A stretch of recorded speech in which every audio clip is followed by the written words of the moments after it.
Hello friends, welcome to the study portal. Study portal में आपका स्वागत है। आज हम डिस्कस करेंगे राष्ट्रपति से रिलेटेड क्वेश्चंस। जो भी क्वेश्चंस आपके एग्जाम से रिलेटेड रहेंगे हम उन सभी के बारे में डिस्कस करेंगे। सबसे पहले देखते हैं राष्ट्रपति के चुनाव में कौन भाग लेता है। नंबर 1 ऑप्शन है संसद के दोनों सदनों के निर्वाचित सदस्य, राज्य विधानसभा के निर्वाचित और मनोनीत सदस्य, सभी केंद्र शासित प्रदेशों के सदस्य या उपर्युक्त सभी। इसमें कौन सा हमारा करेक्ट आंसर होगा? संसद के दोनों सदनों के निर्वाचित सदस्य ये राष्ट्रपति के चुनाव में भाग लेते हैं। राज्य विधानसभाओं के निर्वाचित सदस्य तो इसमें भाग लेते हैं, लेकिन मनोनीत जो सदस्य होते हैं वो इसमें भाग नहीं ले सकते। सभी केंद्र शासित प्रदेशों के सदस्य भाग नहीं लेते। केवल 2 यूटी ऐसे हैं जिनके सदस्य भाग लेते हैं, दिल्ली और पुडुचेरी। तो इस तरह हमारा ऑप्शन फर्स्ट करेक्ट रहेगा।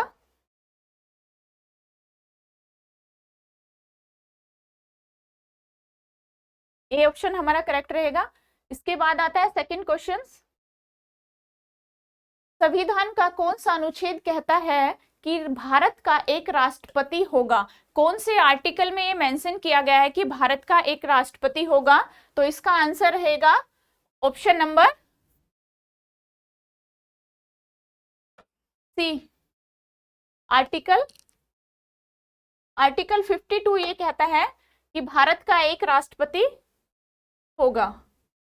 क्वेश्चन नंबर नेक्स्ट क्वेश्चन पे चलते हैं। राष्ट्रपति बनने के लिए कौन सी योग्यता होनी चाहिए? इनमें से हम देखते हैं राष्ट्रपति के लिए कौन कौन सी योग्यता होनी चाहिए। सबसे पहले 35 वर्ष की आयु, 35 वर्ष एज। सेकंड नंबर पे राज्यसभा का सदस्य चुने जाने के योग्य होना चाहिए, भारतीय नागरिक होना चाहिए, या केवल ए और सी। इसमें कौन सा ऑप्शन करेक्ट होगा? 35 वर्ष एज भी होनी चाहिए, राज्यसभा का सदस्य चुने जाने योग्य होना चाहिए, ये रॉन्ग हो जाएगा। भारत का नागरिक भी होना चाहिए। इस तरह से ए एंड सी आंसर रहेगा, ऑप्शन रहेगा D is A correct option.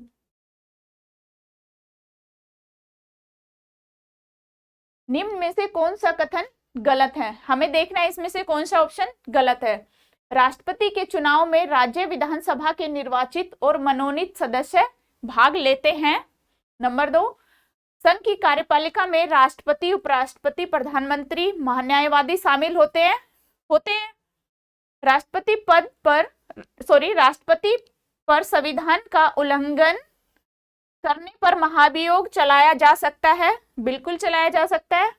अनुच्छेद 56 राष्ट्रपति के कार्यकाल के बारे में है। तो रॉन्ग कौन सा होगा? फर्स्ट, राष्ट्रपति के चुनाव में राज्य विधानसभा के निर्वाचित सदस्य और मनोनीत कभी भी भाग नहीं लेते, इसलिए हमारा जो फर्स्ट ऑप्शन रहेगा वो रॉन्ग हो जाएगा। निम्न में कौन सुमेलित नहीं है? आर्टिकल 54 राष्ट्रपति का चुनाव, आर्टिकल 55 राष्ट्रपति के चुनाव का तरीका, आर्टिकल 60 राष्ट्रपति पर महाभियोग की प्रक्रिया, आर्टिकल 123 राष्ट्रपति के अध्यादेश लगाने की शक्ति।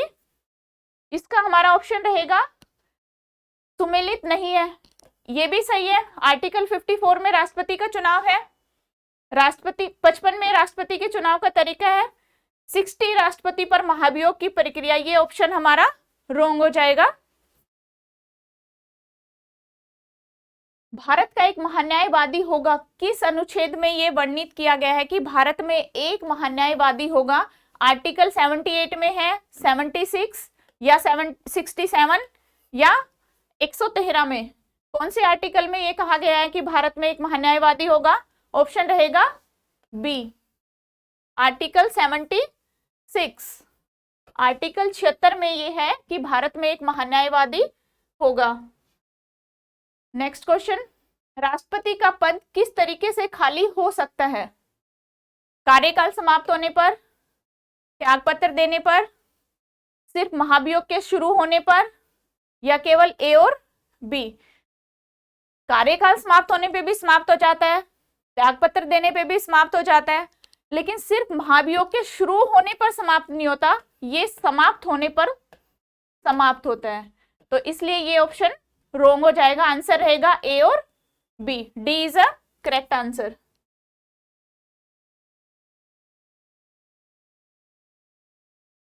निम्न में कौन सा कथन सही नहीं है? इसमें हमें देखना है कौन सा सही नहीं है। भारत के राष्ट्रपति भारत के सैन्य बलों का प्रमुख होता है। राष्ट्रपति केंद्रीय बजट को संसद के समक्ष पेश कर सकता है। अनुदान की कोई भी मांग राष्ट्रपति की सिफारिश के बिना की जा सकती है। राष्ट्रपति वित्त आयोग के अध्यक्ष को चुनता है, बिल्कुल चुनता है, लेकिन अनुदान की कोई भी मांग राष्ट्रपति की सिफारिश के बिना नहीं की जा सकती। यहां लिखा है की जा सकती है, लेकिन ये होगा नहीं की जा सकती, इसलिए ये ऑप्शन हमारा रॉन्ग हो जाएगा। नेक्स्ट है राष्ट्रीय आपात की व्यवस्था किस आर्टिकल में? राष्ट्रीय आपात 356 में क्या आता है?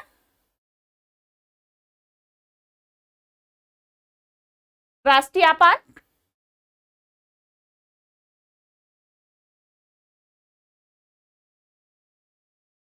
जो राष्ट्रपति शासन लागू होता है वो 356 आर्टिकल में आता है। राष्ट्रीय आपात 352 आर्टिकल में आता है। ये हमारा आंसर रहेगा। 360 में वित्तीय जो फाइनेंस वित्तीय आपात आता है आर्टिकल 360 में।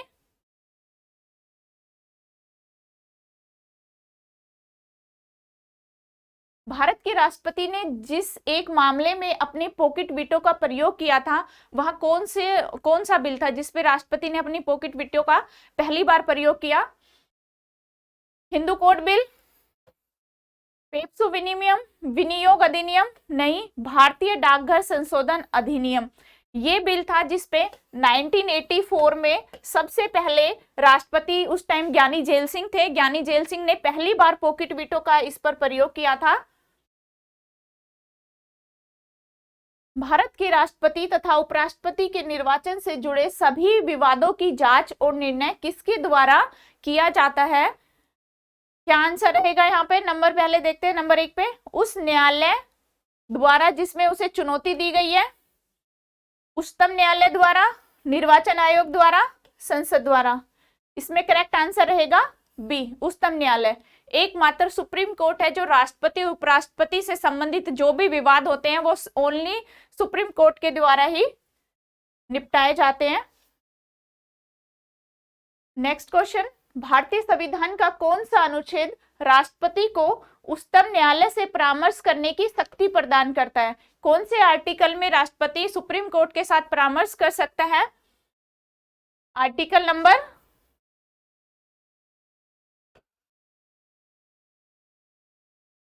142। आर्टिकल 142 में राष्ट्रपति उच्चतम न्यायालय के साथ अपनी कोई भी सलाह या विचार विमर्श के कर सकते हैं। भारत का कार्यपालिका अध्यक्ष कौन होता है? जो एग्जीक्यूटिव हेड्स होता है वो भारत में कौन होता है? राष्ट्रपति।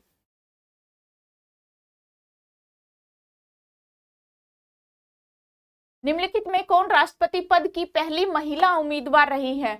सबसे पहली महिला जो राष्ट्रपति बनी प्रतिभा पाटिल। सेकंड अभी हमारी द्रौपदी मुर्मू जी है, सेकंड महिला उम्मीदवार।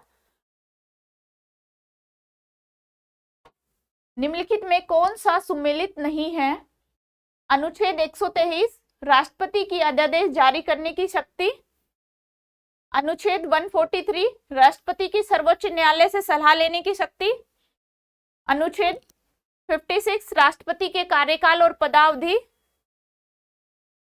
आर्टिकल 59 पुनर्निर्वाचन के लिए पात्रता। ये रॉन्ग है, ये हमारा आंसर रहेगा, ये मैच नहीं कर रहा है। इस तरह डी हमारा आंसर रहेगा। आज की वीडियो में इतने क्वेश्चन। Thank you student.